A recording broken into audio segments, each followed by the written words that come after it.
60 से ज्यादा स्कूलों में जो मेल पहुंचे हैं वो उसी आईपी एड्रेस से पहुंचे हैं। वो आईपी एड्रेस इस बीच बड़ी खबर आ रही है, स्कूलों को धमकी के मामले पर बड़ी खबर है कि विदेश में ईमेल भेजने का हो सकता है, आईपी एड्रेस बाहर का हो सकता है। ये सूत्र बताते हैं एक ही आईपी एड्रेस से सारे मेल भेजे गए हैं। रूस में आईपी एड्रेस होने का शक है, यानी विदेश में आईपी एड्रेस हो सकता है। और जतिन, जैसा कि आप बता रहे थे कि ईमेल के सोर्स की जानकारी लेना बहुत जरूरी है, और यह भी हो सकता है कि विदेश में हो आईपी एड्रेस।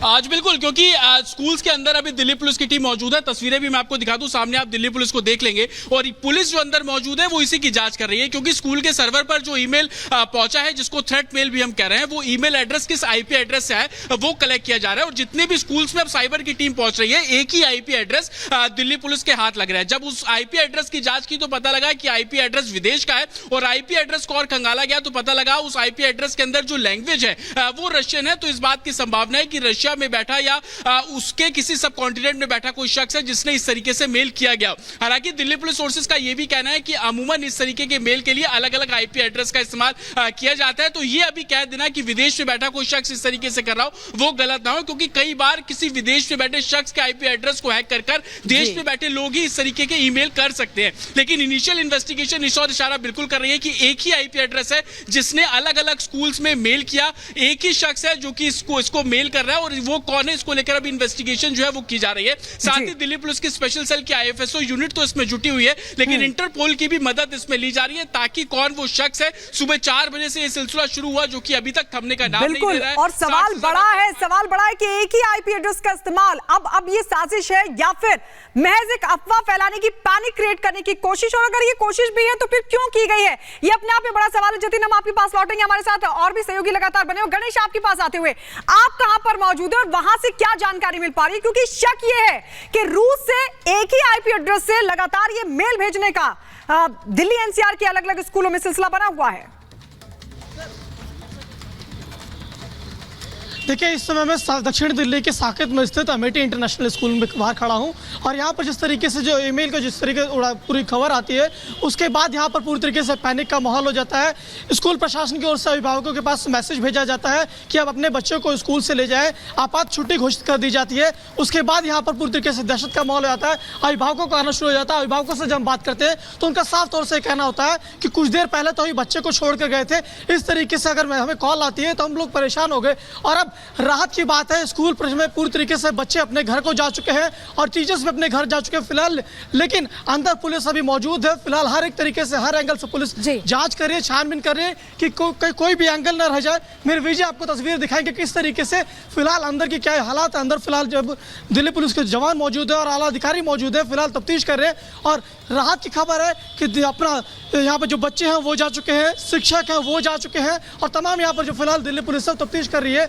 उसके बाद यहाँ पर जिस तरीके से जो मैसेज आता है, पूरी तरीके से अफरा तफरी का माहौल हो जाता है। और अभिभावकों का कहना था लौटेंगे। और इस बीच एक और बड़ी खबर, जहां बताएं स्कूलों से अभी स्कूलों को अभी भी धमकी की खबरें मिल रही हैं। पुलिस के पास लगातार शिकायतें आ रही हैं, बम की शिकायत की खबरें मिल रही हैं कि बम हो सकता है, और अभी भी ये मेल्स आना जारी है। स्पेशल सेल की आईएफएसओ यूनिट जो है वो मामले की छानबीन कर रही है, जांच कर रही है, यानी अभी भी स्कूल्स को ये मेल भेजी जा रही है, जिसके बाद शिकायत पहुंच रही है दिल्ली पुलिस के पास। और आईएफएसओ जो स्पेशल यूनिट है दिल्ली पुलिस की, इस पूरे मामले में छानबीन कर रही है। और इस वक्त वैभव हमारे सहयोगी हमारे साथ जुड़ गए हैं। वैभव, आप कहां पर मौजूद हैं, क्योंकि लगातार ये खबरें बनी हुई हैं, बताया जा रहा है कि अलग अलग स्कूलों में 60 से ज्यादा संख्या हो चुकी है, और हो सकता है कुछ और स्कूलों को भी इस तरह का ईमेल मिले और वहां से भी जानकारी निकलकर सामने आए। लेकिन सबसे बड़ा सवाल ये है कि अब स्कूलों की तरफ से तमाम जो स्कूल हैं जिनको भी ईमेल भेजा जा सकता है, ऐसी आशंका बनी हुई है, उनकी तरफ से क्या कदम इस वक्त उठाया जा रहा है, क्योंकि जो पेरेंट्स हैं वो जाहिर तौर पर इस वक्त डरे हुए हैं। देखिए, बिल्कुल गायत्री, हम इस वक्त डीपीएस स्कूल के ठीक बाहर मौजूद हैं, और यह पूरा घटनाक्रम चिंता, गंभीरता और जांच, इन 3 पड़ावों से होकर गुजर रहा है। इन तमाम तरह की मेल्स आने के बाद चिंता, और फिर गंभीरता से इस विषय की जांच, और अब लगातार कहीं ना कहीं से कोशिश यही है कि इन मेल्स आने के बाद जितने भी स्कूलों को ये मेल की गई है उनकी गंभीरता से जांच की जा सके। तस्वीर एक बार हम डीपीएस स्कूल के ठीक बाहर की दिखाना चाहेंगे, और इस स्कूल में सैनिटाइजेशन का काम जो है वो पूरा हो चुका है, लेकिन अभी भी पुलिस प्रशासन के तमाम अधिकारी उस वक्त यहां पर मौजूद है और अगर आप बाएं हाथ पर दिखा पाए तो यहां पर ये फायर ब्रिगेड की गाड़ी जो है वो भी पूरी तरह से मुस्तैद है और अगर आप सीधा नजर डालेंगे आगे तो यहां पर पुलिस के काफिले की लंबी श्रृंखला जो है वो आपको नजर आ रही होगी, क्योंकि बहुत गंभीर विषय है। सबसे गंभीरता इस बात को लेकर क्योंकि सुबह शुरुआत 1 नंबर से होती है और अब ये नंबर्स बढ़कर तकरीबन 60 से ज्यादा पहुंच चुके हैं और इन स्कूलों को मेल जाने की श्रृंखला जो है वो अब लंबी होती जा रही है। आईपी एड्रेस के जरिए अब ये जांच की जा रही है कि आखिर ये ईमेल किसके जरिए भेजी गई, क्यों भेजी गई, इस ईमेल को भेजे जाने के पीछे की मंशा क्या थी। महज सैनिटाइजेशन तक ही अब ये घटनाक्रम जो है वो सीमित नहीं है, क्योंकि इस विषय को अगर गंभीरता से देखा जाए तो अगर इन 60 स्कूलों के जो ने आतंकवाद को भगवा रंग से जोड़ने की कोशिश की थी। उनके एक सीनियर कांग्रेस लीडर ने भी, मंत्री ने भी इस भगवा रंग से आतंकवाद को जोड़ने का पूरा प्रयास किया था। आज आप महाराष्ट्र के दौरे पर हैं, आप किस तरीके से देखते हैं उनके इस प्रयास को? देखिए, कांग्रेस जो देश का सबसे पुराना राजनीतिक दल है, दुर्भाग्य से आज़ादी के बाद वह दिशाहीन हो गई और आज तो वह नेतृत्व विहीन भी हो गई। ये दिशाहीनता का ही दुष्परिणाम है कि कांग्रेस पार्टी के तमाम नेताओं ने लगातार भारत की सभ्यता और संस्कृति को कोसने, अपमानित करने और सनातनता को हर प्रकार से बदनाम करने के कुत्सित प्रयास किए हैं।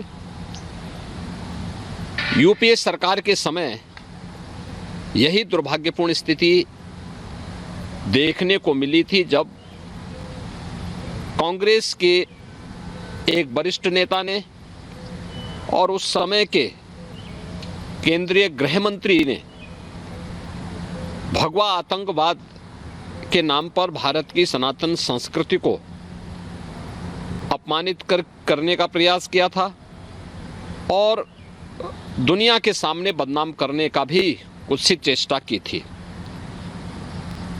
यह हर व्यक्ति जानता है कि कांग्रेस की नीतियां देश के अंदर आतंकवाद और नक्सलवाद का कारण बनी और आज मोदी जी के नेतृत्व में न केवल आतंकवाद और नक्सलवाद की समस्या का समाधान हुआ है, बल्कि देश के अंदर चाहे वह जम्मू कश्मीर का उग्रवाद हो, वहाँ का आतंकवाद हो, चाहे वह पूर्वोत्तर की अराजकता हो, चाहे देश के विभिन्न राज्यों में यूपीए सरकार के समय जो नक्सलवाद था, लगभग 17 राज्यों में 115 से 120 जनपद ऐसे थे जो नक्सली हिंसा से बुरी तरह चपेट में थे।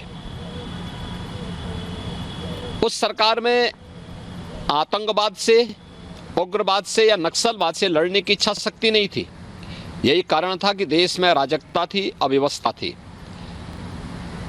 पिछले 10 वर्ष में देश के अंदर सुरक्षा का एक बेहतर माहौल बना है। आतंकवाद की जड़ जम्मू कश्मीर में धारा 370 को मोदी जी के नेतृत्व में, गृह मंत्री अमित शाह जी के नेतृत्व में पूरी तरह समाप्त करते हुए जम्मू कश्मीर को विकास की मुख्य धारा के साथ जोड़ने का कार्य किया गया। पूर्वोत्तर के राज्यों का जो उग्रवाद था, जो अराजकता थी, उसको कंट्रोल करके उन्हें राष्ट्र की मुख्य धारा के साथ जोड़ने में सफलता प्राप्त हुई। नक्सलवाद जो यूपीए सरकार के समय 120 के आसपास जनपदों में फैले हुए थे 17 राज्यों में, आज उसको नियंत्रित करते हुए देश के एक आध राज्य में 2-3 जनपदों तक मात्र सीमित होकर के रह गया है। और हमारा विश्वास है कि बहुत शीघ्र यहां से भी नक्सलवाद का अंत होगा। कांग्रेस की सरकार भारत की सनातन सभ्यता और संस्कृति को अपमानित करती थी, उसको बदनाम करती थी। आज मोदी जी के नेतृत्व में भारत की सभ्यता और संस्कृति दुनिया के अंदर सम्मान प्राप्त कर रही है। भारत का गौरव पुनर्स्थापित हुआ है और यह अवसर कभी कभी आता है। यही कारण है कि महाराष्ट्र की राष्ट्रवादी